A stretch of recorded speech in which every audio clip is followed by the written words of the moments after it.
Bismillahirrahmanirrahim. Assalamualaikum warahmatullahi wabarakatuh dan salam sejahtera. Buat anak-anak tingkatan 4 dinamik, 4 sinergi, 4 dimensi dan anak-anak SPM cikgu 5 dimensi. Okey, cikgu buatkan satu video ini adalah untuk di mana kita dapat satu makluman daripada Perdana Menteri kita Tan Sri Muhyiddin Yassin menyatakan tentang pelanjutan tempoh daripada 31 Mac dilanjutkan lagi sehingga 14 April. So satu tempoh yang lama lagi, tambah lagi 14 hari untuk anak-anak berada di rumah dan kita sama-sama cikgu pun berada di rumah, stay at home. Okay, so video ini cikgu mengambil inisiatif untuk diberikan kepada kamu, di mana masa diberikan terlalu lama. Okey, masa diberikan terlalu lama, anak-anak perlulah merancang masa anak-anak untuk pembelajaran. Buat anak-anak tingkatan 4 dahulu. Buat anak-anak tingkatan 4, anda ada 1 tahun lagi untuk SPM. Tapi peluang yang ada ini musibah yang berlaku pada kita, iaitu kita perlu berada di rumah dilanjutkan tempoh lagi sehingga 14 hari. Tetapi kita melihat dari segi dari segi seorang yang terbuka, minda terbuka, ini adalah peluang kamu sebenarnya. Peluang kamu untuk belajar sendiri. Peluang kamu untuk belajar sendiri. Peluang kamu untuk belajar sendiri, peluang kamu untuk revision sendiri. Cikgu harap anak-anak tingkatan 4, anak-anak tingkatan 5 menggunakan peluang ini untuk belajar sendiri. Anak-anak tingkatan 4 masih ada setahun lagi SPM. Anak-anak tingkatan 5 masih ada beberapa bulan lagi untuk percubaan dan berapa bulan juga untuk SPM. So tempoh masa tak lama. Kita punya mid-year exam untuk anak tingkatan 4, anak tingkatan 5, mid-year exam kita 31 April kan, jika tak ada perubahan. So kalau ikut pada tempoh hari sekarang ni, ada 36 hari lagi untuk anak-anak fokus untuk peperiksaan pertengahan tahun. Dan untuk SPM pula, trial dan SPM sebenar. Okey, apa yang anak-anak perlu buat dalam masa sekarang ini? Cikgu ingin memberikan satu kaedah ataupun satu berkongsian ilmu. Apa yang cikgu pernah lalui sebagai seorang pelajar, cikgu pernah lalui zaman SPM, cikgu pernah lalui. Cikgu menggunakan metod kejayaan cikgu untuk cikgu berkongsikan kepada kamu. Buat anak-anak sekalian, telefon di tangan adalah satu anugerah yang terindah. So macam-macam kita boleh tengok, betul tak? Tengok Facebook, tengok Insta, tengok YouTube dan sebagainya. Namun bermain game PUBG lah, apa lagi, game ular dan sebagainya, game ulat kan. So tapi apa yang cikgu lihat ialah jika anak-anak menggunakan telefon itu ke arah keburukan, dengan sentiasa setiap hari menggunakan telefon, itu telah merosakkan masa kamu. Allah telah bagi kamu masa untuk berada di rumah. Masa itulah kamu gunakan sebaik-baiknya untuk pembelajaran anak-anak. So cikgu cadangkan untuk anak-anak, bangun awal, selepas subuh bangun. Kalau nak tidur, lepas subuh nak tidurlah sekejap. Lepas tu sambung belajar. Buatkan satu jadual, timetable kamu, di mana waktu pagi ada berapa masa untuk belajar. Tengah hari mungkin otak penat, setkan masa untuk kamu bermain telefon ataupun bersama-sama dengan keluarga.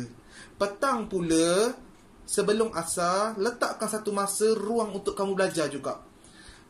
Masa ke petang, cari riadah kamu di rumah. Main tali skipping ke, lompat-lompat dengan adik-beradik ke dan sebagainya. Okey? Dan waktu malam, ambil masa juga untuk belajar. Jadikan kalau rasa susah, permulaan jadikan satu hari, ambil 1 jam. Dah rasa selesa dengan jadual kamu buat, jadikan pagi 2 jam, petang 2 jam, waktu malam 2 jam. So kamu ada masa 6 jam pembelajaran kamu. Gunakanlah sebaik mungkin pembelajaran kamu untuk fokus. Untuk anak-anak SPM, ini adalah saat gentil kamu sebenarnya. Tapi jangan risau. Jadikan ini sebagai satu langkah untuk revision kamu. InsyaAllah cikgu akan post video-video tingkatan 4 yang cikgu bagi kepada anak-anak tingkatan 4 selepas ni untuk tambahkan pembelajaran mereka di rumah. Dan cikgu akan bagi juga kepada kamu untuk revision tingkatan 4. So jadikanlah video yang cikgu buat ini sebagai satu revision. Mungkin ada anak-anak tak bawa balik buku teks, mungkin anak-anak tak bawa balik buku nota dan buku latihan. Tapi gunalah kreativiti masing-masing untuk membuat pembelajaran di rumah. Cikgu bukan bercakap sekadar untuk subjek perniagaan, tapi biarlah untuk semua subjek. Jadikanlah sebagai tempoh masa 14 hari ini adalah tempoh masa anak-anak mentransformasikan diri anak-anak, menjadikan diri anak-anak lebih cermelang, lebih gemilang, dan lebih terbilang. Apa itu cikgu cermelang, gemilang, terbilang? Itulah moto yang cikgu gunakan waktu cikgu zaman sekolah dulu. Negeri Terengganu mencipta satu moto cermelang, gemilang dan terbilang. So cikgu adalah anak Terengganu yang menyahut moto tersebut untuk terus cemerlang dalam PMR, SPM, Matrik, terus kepada UPSI. Okey, bukan nak apa yang cikgu cakap ini adalah gaya kehidupan cikgu untuk cikgu berjaya, untuk cikgu dapat skor subjek ni A, ni nak target ni apa. Jangan jadikan masa cuti 14 hari ini adalah masa kamu untuk kesenangan. Jangan jadikan masa cuti 14 hari ini masa kamu untuk relax-relax, tenang-tenang. Okey? Bergaul, bermain telefon sentiasa. Tapi jadikanlah masa cuti ini satu transformasi diri kamu. Transformasi diri kamu dari segi apa? Kalau dari segi keluarganya, menjadi seorang anak yang sangat bertanggungjawab, yang membantu ibunya masak, yang membantu ayahnya dalam membuat-buat kemasan rumah, yang membantu ibu bapanya menjemur baju dan membantu pembelajaran adiknya. Itu yang lagi bagus. Dan gunalah juga masa yang diberi ini untuk kamu pelajari semua subjek. Kalau rasa tak pandai subjek tersebut, cari cikgu, WhatsApp cikgu. Bukan cikgu Ashraf je, WhatsApp cikgu mana-mana. Sesungguhnya ilmu itu lagi berkat apabila kamu mencari guru. Cikgu bukan cerita, itu kisah dongeng. Sebab itu pernah dilalui oleh cikgu. Apabila cikgu mencari cikgu sendiri untuk belajar, ilmu tu lebih mudah ingat. Kenapa? Guru tu akan lebih rasa sayang, lebih rasa reda, lebih rasa berbangga bila anak muridnya datang mencari gurunya untuk bertanyakan soalan. So, itu keyword untuk pandai. Yang pertama jadual, mencari guru. Yang ketiga ialah bila kamu belajar, dah pandai, mesej dalam grup, tanya siapa yang saya boleh bantu untuk mengajar. Kita ada grup kita, betul tak? Mesej dalam grup, tanya ada siapa-siapa yang saya boleh bantu untuk ajar. Bila awak berkongsi ilmu untuk ajar orang lain, percayalah, ilmu awak akan lebih lagi banyak. Kita bagi satu ilmu, Allah pulangkan lebih banyak lagi ilmu kat kita. Pegang kata itu.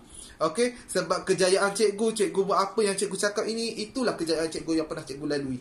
Okey, boleh anak-anak. So, moral of the story, apa yang cikgu cerita untuk hari ini, jangan sesekali menjadikan cuti yang diberikan ini, perintah kawalan pergerakan ini dijadikan sebagai satu alasan, saya tak pandai mak, saya tak tahu apa-apa mak, saya tak boleh nak belajar mak, cikgu tak ada pun nak ajar.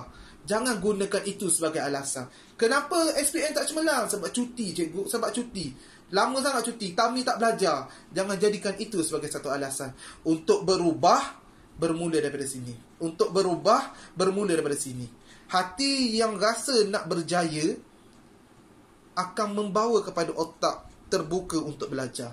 Tapi jika hati ni dah letak untuk rasa malas, di akal akan timbul kebodohan. So, apa cikgu nak tekankan di sini, video ni juga cikgu akan bagi kepada ibu bapa. Cikgu mengharapkan untuk ibu bapa juga, sokonglah anak-anak, pantaulah anak-anak, bagilah satu dorongan, sokongan. Jadikanlah anak-anak, so kenapa? Anak-anak ini adalah anak-anak yang kecil. Mereka kalau tak ditegur, tak dibimbing, akan mudah hanyut. Kalau zaman ayah cikgu dulu, mak cikgu dulu akan pegang satu rotan. Mungkin sekarang tak relevan, tapi penegasan tu ada untuk anak-anak terus cemerlang. So cikgu harapkan anak-anak sekalian, gunakanlah cuti ini menyusun Menggunakanlah cuti ini mencari kebahagiaan bersama keluarga. Kerana keluarga yang bahagia itu akan menghasilkan satu keluarga yang cemerlang. Okey, gunakanlah masa cuti ini satu langkah untuk kamu mentransformasi diri kamu. Supaya bila kamu hadir ke sekolah, bila cikgu jumpa kamu, cikgu lihat kamu bukan kamu yang dulu. Kamu seorang pelajar yang cemerlang. Bila kamu hadir ke sekolah, kamu seorang anak murid yang dah ada ilmu dalam kepala, bersedia untuk diluahkan ilmunya kepada rakan-rakan yang lain.